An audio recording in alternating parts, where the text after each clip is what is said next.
اعوذ باللہ من الشیطان الرجیم بسم اللہ الرحمن الرحیم۔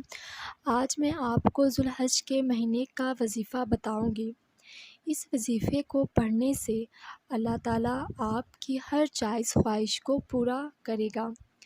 یہ وظیفہ سورۃ فجر کا وظیفہ ہے۔ یہ سورت دینی اور آسانیوں اور آسائشوں کے لیے بہت مؤثر ہے۔ ایک قول کے مطابق یہ سورت مسلمانوں کی حوصلہ افزائی کے لیے نازل ہوئی۔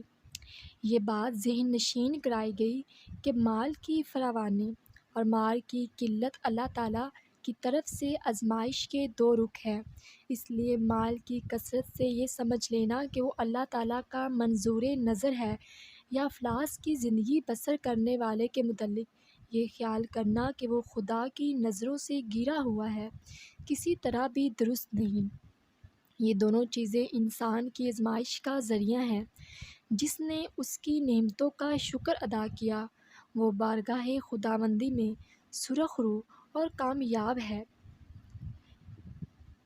ایک روایت میں ہے کہ رسول اللہ صلی اللہ علیہ وسلم نے فرمایا کہ جو شخص سورۃ فجر ذی الحج کی 10 دنوں میں پڑھے گا اس کے تمام گناہ معاف کر دیے جائیں گے، اور اگر کوئی شخص اسے ذی الحج کا پورا ماہ پڑھتا رہے گا تو اللہ تعالیٰ اسے خاص نور عطا کرے گا۔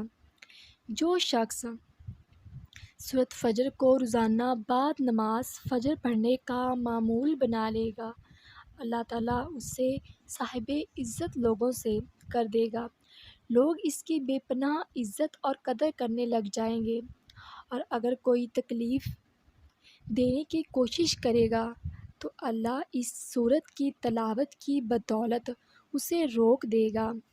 اس سورت کی تلاوت سے انسان کو روحانی فرحت بھی حاصل ہوتی ہے اور دنیا کے غموں اور تفکرات سے بے غم ہو جاتا ہے۔ اگر آپ کو میری یہ ویڈیو اچھی لگی ہو تو میرے چینل کو سبسکرائب کر دیں اور گھنٹی کے بٹن کو دبا دیں تاکہ میری آنے والی ہر ویڈیو کا نوٹیفیکیشن آپ کو ملتا رہے۔ Thanks for watching.